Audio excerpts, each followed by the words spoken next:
Hey, what's up, everybody? It's Matt Modi with OddsJam, and what we're going to do in this video, just give you a betting preview of Game 6 of the NBA Finals. So, to do a little bit of a recap from Game 5, number one, we'll start with my bets.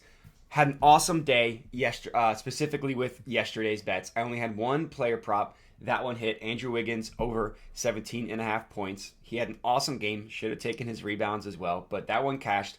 I wanted to put 75 on it, but I was limited on points bet. I can only get 52.50. Supposed to be a 3-unit play.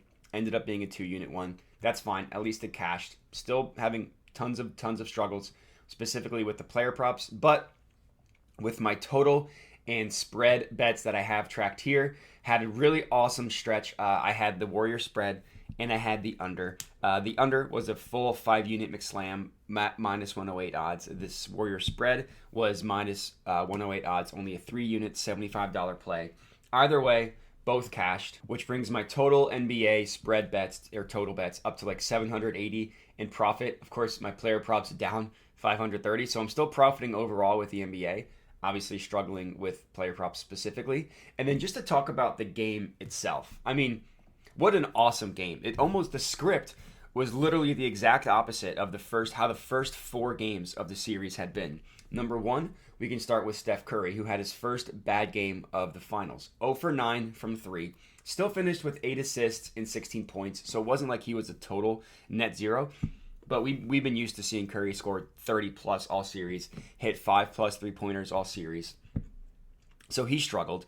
And then in terms of the third and fourth quarters, completely flipped. We saw the Warriors go on a huge third quarter run. Or excuse me. We saw the Celtics go on a huge third quarter run. They took the lead briefly in the third quarter after being down 12 at the start of the third quarter. The Warriors ended up taking the lead going into the fourth quarter, I think by 1 point after a Jordan Poole buzzer beater. And then if we just highlight just the fourth quarter itself, the Warriors absolutely dominated. The Celtics could only score 20 points.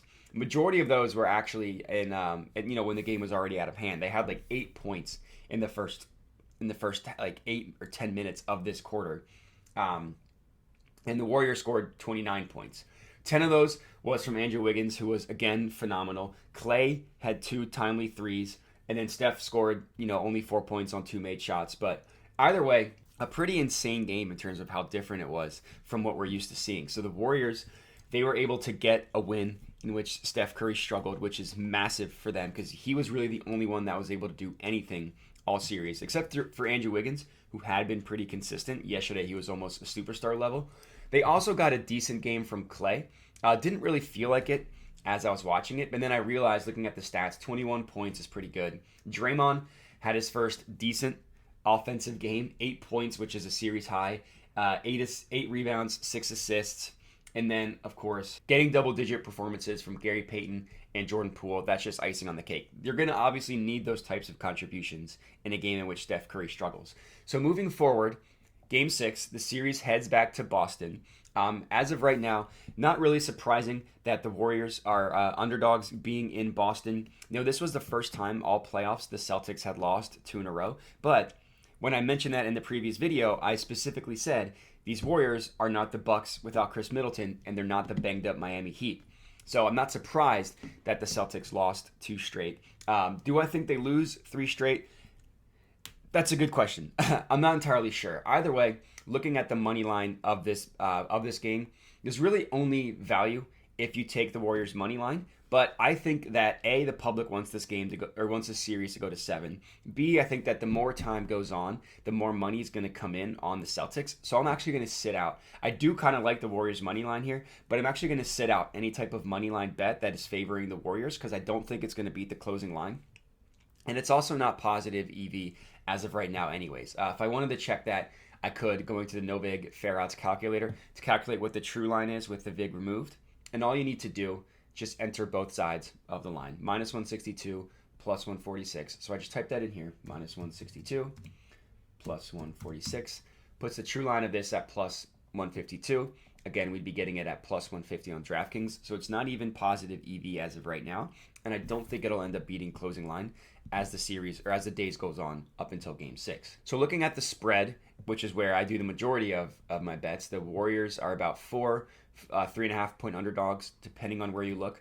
Now, I actually do kind of like getting them at plus 4 at minus 108 odds. I do think that the money line changes a little bit. I think the spread will probably stick to around 3.5, 4. Maybe as of right now, it's kind of split between 3.5, 4, with it being a little bit heavily juiced towards the Celtics at 3.5. I think it'll end up sticking at Warriors plus 4. Getting the win bet odds at minus 108, I do think is pretty good. I think that it'll end up closing at Warriors plus 4. I think the majority of books will agree with it, but I still do like this minus 108 here. I love how WinBet has it minus 108 each way.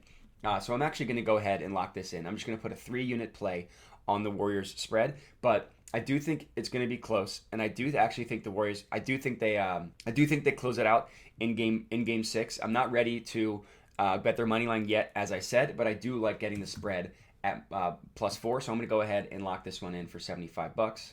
And we are good to go. Bet has been placed. Warriors plus 4, minus 108 odds on WinBet. So for the total, every single game except for game 1, I've gravitated towards this total going under. For the first time all series, we had back-to-back games go under. So games 1 and 3 went over. Games 2, 4, and 5 went under. I think that the total had been bet up a little bit too much based on anomalous shooting in game 3, and then just a weird, pitiful defensive performance from the Warriors in game 3.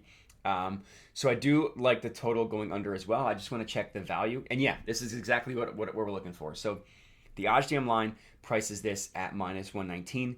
The other side of it is priced at plus 107. Every book pretty much has this total at 210 or a 210 or 210 and a half. WinBet has it at 211. So this is going to be another 5-unit McSlam. Taking this on WinBet, I'm going to put 150 on this one. Place bet, and we are good to go. I think this is awesome value. I think this total is going to continue to just be bet down like it was in game 5. I ended up beating the closing line by a wide margin in game 5, betting on the under. So I'm going to go ahead and do it again. These are going to be my 2 bets. Warriors spread under 211. Now I want to check the positive EV page. This is always what I do at the beginning of the week. Check the positive EV page. See if there's anything sticking out at the beginning. So it looks like there's a couple here. Andrew Wiggins under 28.5 points, rebounds, assists. That one I have to sit out. The odds shift all the time as the week goes on. This is not something that I think is going to end up beating the closing line. How good Wiggins has been, even if he doesn't have as good of a scoring game, he's been racking up the rebounds. Like if we just look at his total stats, in game 5, he had 13 rebounds. And then if we go to game 4, he had another 16 rebounds. So getting his point rebounds, assists under, I don't think will end up beating the closing line. This Marcus Smart one is interesting. It worries me with him being at home because he's kind of a gamer. Marcus Smart is just really hit or miss. And if we go back to his performance in game 5, he was pretty good. He had 20 points, 3 of 6 from 3, but he's never been able to consistently put together scoring performances. So this one I actually think could end up beating the closing line. Let's see the value. Yeah, I'm gonna end up avoiding this one. The OddsJam line has it at minus 141, DraftKings at minus 110, but every book has it closer to the DraftKings line at minus 110. So this is one that I'm actually gonna avoid. And let's just see if there's anything more. Klay Thompson points under 20, I don't think is terrible. That one I could see. Klay Thompson has been pretty hit or miss, and he just hit that 20 points in the last minute 3 of game 5. So let's just look at the value here, kind of doing the same thing. Yeah, still no value. And it also is game 6 Klay. You can't fade game 6 Klay. So I'm just going to go ahead and sit out doing player props for right now. I'm going to let the odds kind of trickle in a little bit. So I'm just going to stick with the Warrior spread, and I'm just going to stick with the under. So if you're tailing, would love to hear it. Comment on the video. Let me know you're tailing. Other than that, would appreciate if you could like the video, and then, of course, subscribe to the OddsJam YouTube channel. But that's all I got for you. So happy betting, happy watching, and good luck.